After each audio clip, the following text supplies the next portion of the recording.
What's going on, Spitfires? Welcome back to another episode of the Spitfire Podcast. I don't know if you can hear that, but there are birds chirping outside because spring has sprung, and I hope that you are like the cicadas in the Northeast, emerging from hibernation of what was the pandemic, or maybe you've been out and about this whole time. I was walking with a friend the other day, and I said, it's kind of ironic that the cicadas are shedding their exoskeleton, and I feel like we are too. So I've taken a little break from the podcast. We had some interviews, had some life changes, had some shifts happening, had some shedding of layers. So the next couple episodes are going to be about kind of setting you up for this next phase. I don't want to say the new normal because what the hell is normal anyway? So a lot of this is going to be about turning inward, reflecting inward, because if you've listened to past episodes, a lot of the problems that we have are when we try to jump things too fast, meaning we try to take care of other people, we try to fix big problems, but we're not necessarily addressing those in ourselves. So stay tuned for the next couple of episodes if you need that extra reminder of self-care, but here we go. And just as a reminder, if you're not already, make sure that you're subscribed for the show. We are everywhere: Apple Podcasts, Google Play, Spotify. Hit up the Spitfire Podcast. Make sure you're subscribed so you get alerted when we have new episodes. Today's episode came in fresh to my DMs on Instagram from a friend who will remain nameless, but I think that it is a very relevant and universal topic, which is around getting help, asking for what you need, setting boundaries.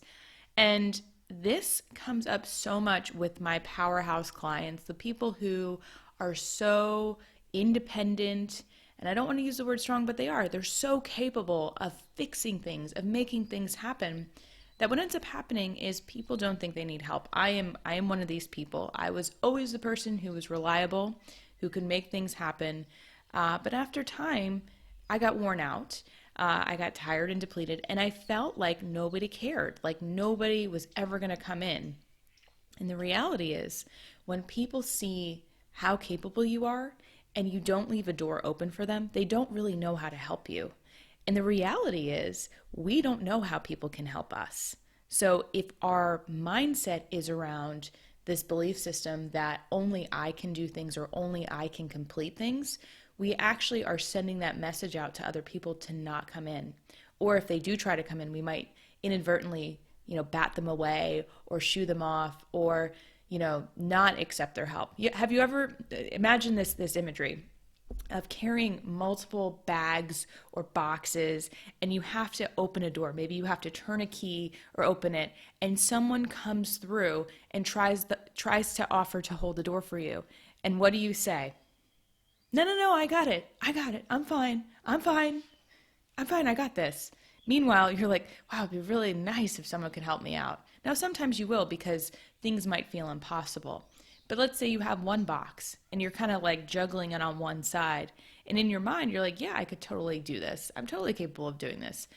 And you don't take the help. Does it reinforce this independence, or does it allow you to delegate? This is something that someone wanted to step in and help. They have the ability, they are offering. So what message does it send when we shut it down? When we don't say, here's how you can help me? We're actually closing the door off for them. It kind of sends this message of like, well, why don't they trust me? Why don't they want me to help them? And yes, a lot of times it's just complete strangers, and this was probably pre-pandemic examples, but it does happen. So it's not, this person offering help to you is not saying you're weak and you're incapable. They're saying, I see a need that I can fill, and I can make your life better. I can make your life easier. So if we have these tendencies of shutting down help, the question is why? Where does that come from? What is the belief system? What are those thoughts that are tied in from people stepping in to help you? And I've had to do a lot of work around unpacking this because of this fierce sense of independence, this fierce sense of I can make anything happen. And the reality is, yes, I can make a lot of stuff happen. I'm just a natural catalyst and activator.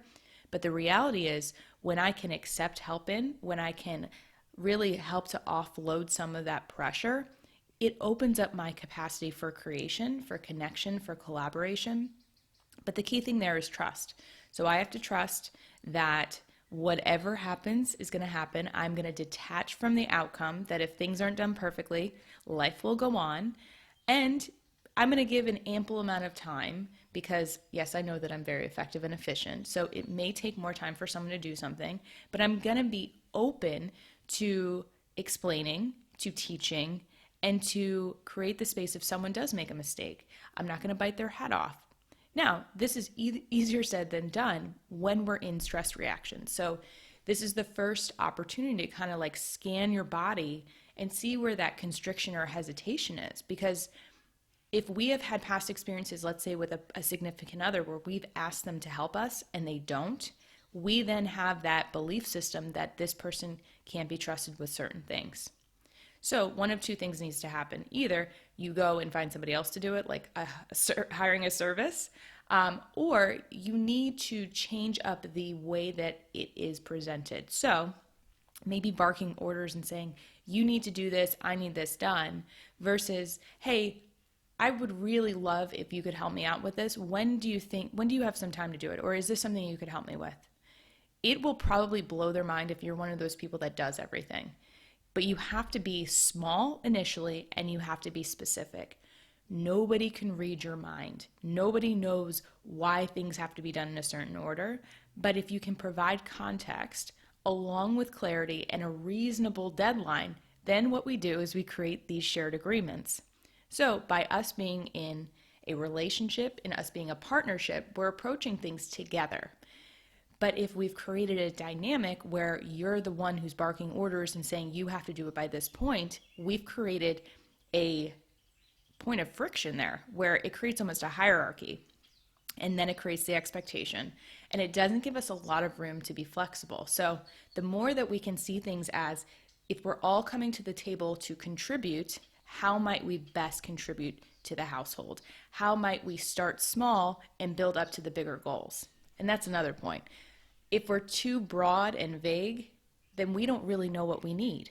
So first step, obviously do the body scan, see where the stress is, and then think about if you just breathe into that space, which I'm doing right now, what does that feeling need in order to release? What would be really helpful right now? Maybe it's as simple as someone taking out the trash or picking up something at the store or just sitting with you on the couch and reading. Maybe it's giving you that quiet time and peace. So first ask yourself what you need, get that pen and paper out, sketch it out, doodle, whatever it is you need to do, but get off your phones. As soon as you're done listening to this podcast, turn off your phones, turn off the screens, and just put on some soothing music and start writing. Because what ends up happening is when we get into the stress reaction and anxiety, it loves to float around in our head. It loves to connect to old storylines and hook in and give us those assumptions and personalize things and create more conflict. It loves conflict. So the way that we do that is we separate the story from the fact. And the fact is you are feeling friction from something outside of you, probably from something that's not getting served internally. So we first want to assess what's going on so that we can then build strategies and processes and plans to help you offload and get support. So just start with that. Start brain dumping. No comparison, no judgment, no more podcasts. This is quiet time. No TV. Don't even read a book. I want you to be completely independent with your thoughts. Allow it to have a voice. Let it come up and just capture it. And then look at it objectively of like, what would be one step to make my life easier around this? And if it feels too hard, make it even simpler. Keep cutting it back until it becomes so easy that you're like, yeah, I could totally ask someone to help me with this, or I can let this go. A lot of times we just have this really impossible expectation attached to who we're supposed to be and what we're supposed to do. So allow it to go. Allow it to be at peace. Allow yourself to be at peace. And then see how people can help you. So first we have to ask ourselves before we can ask the people closest to us to then be able to solve those big problems in the world and in our environment. So I hope this was helpful, and I hope that you've been inspired to shut down the noise and to start really listening to that inner voice and to start getting some help where you need it, getting some support, because we are all emerging in new ways. And this is such a great opportunity to set a new tone, to set a new path, to just shift a little bit and see what happens. So, as always, to all the Spitfires out there, keep being awesome and stay tuned for more episodes on how to keep spitting that fire.